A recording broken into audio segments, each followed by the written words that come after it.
Viewers, it's now time to look at a story, an issue that reverberates across every Indian. India is a cricket-loving country. We feel very strongly, passionately about cricket. But we also feel strongly about whether we should now play with Pakistan or not. Well, that's what it looks like, that there is an upcoming India-Pakistan clash that will take place in the Asia Cup. And many are asking that this is going to take place on the 14th of September, just 5 months after the deadly terror attack in Pahalgam. Now, the high-stakes group stage match is often dubbed cricket's fiercest rivalry.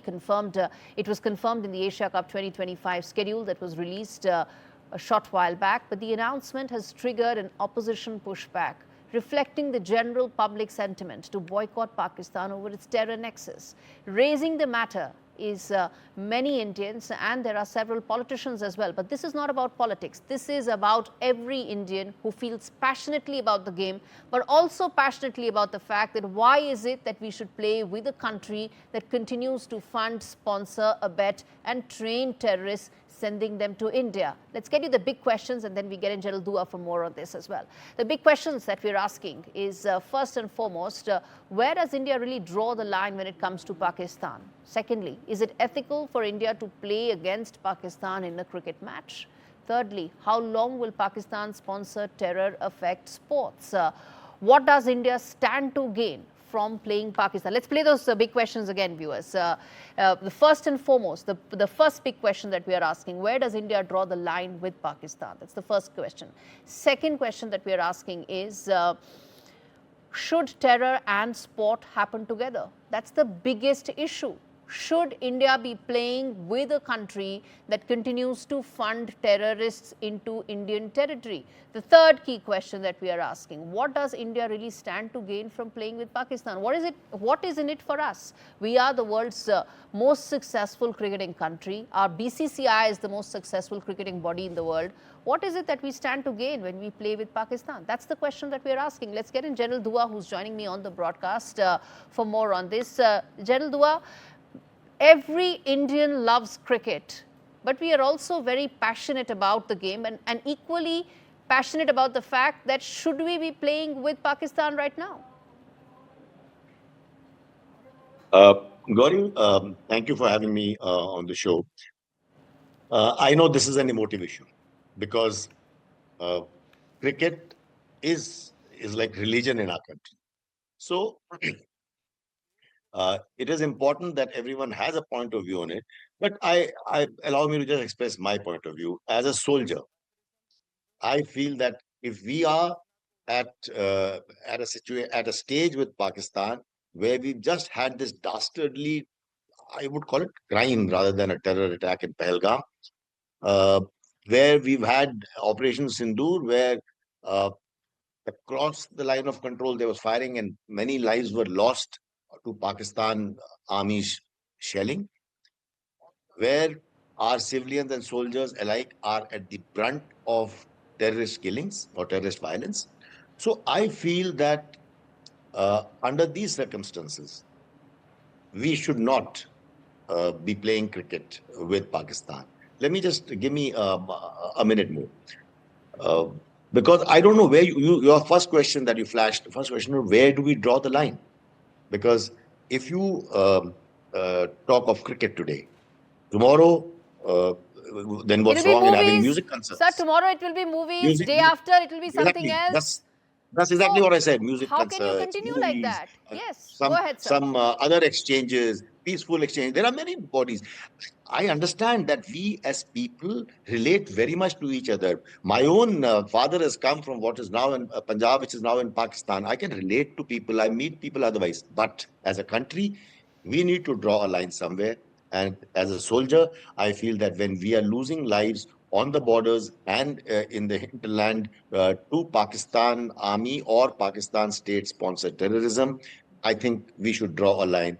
Just like we say, terror and talks don't go together.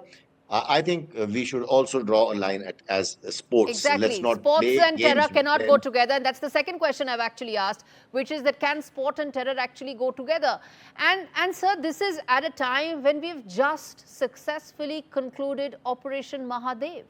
And Pahalgam terror attack had probably one of the most sharpest impact on the conscience of this country in recent times. The terror attack left the nation scarred because of the way it was carried out. And in the wake of that, how is it that we are okay with playing Pakistan just because it's a neutral country? We go to a neutral location and it suddenly becomes okay. So, you see, Gaurie, let's just go back into the past.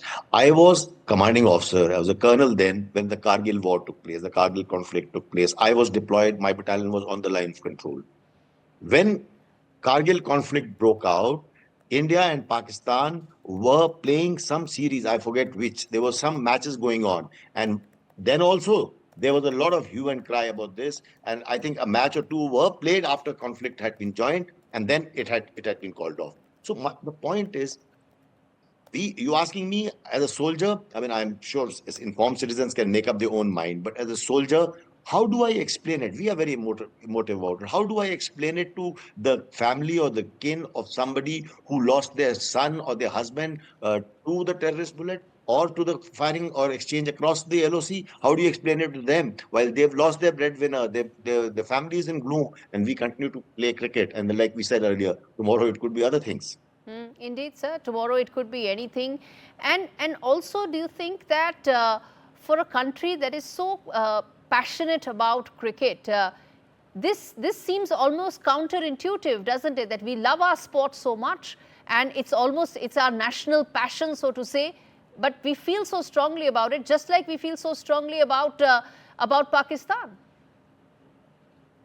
But I think everything, the national security should be of prime importance, and we should give importance to that one dimension, overriding others. Like, it makes sense to have different exchanges with Pakistan in different dimensions. It makes sense to, for example, anyone would argue that we must talk with Pakistan. Why don't we resolve things? We must, every other country which is in conflict with each other is talking to each other.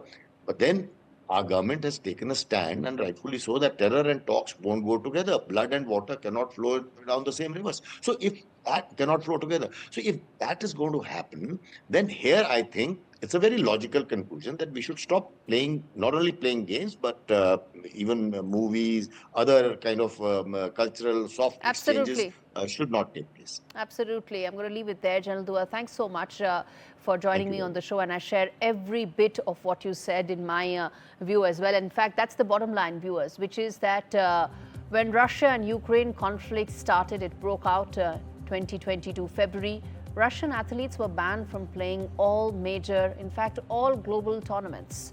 They were singled out and excluded because the world felt that Russia needs to pay, and therefore Russian athletes need to pay. And which is why across all sporting platforms, Russian athletes were banned. And that's generally what the sentiment is. But here, while we are saying that terror and trade cannot go together, water and terror cannot flow together, sport and terror can. That's the big irony here. That's the big dichotomy. And what needs to now be also kept in mind, it starts slow with sport. It then goes on to movies. Then it goes on to other entertainment avenues. And soon the Aman Ki Asha Brigade is out there completely in open, once again batting for let's start talks once again. This is a slippery slope. And where do we draw that line is the key question.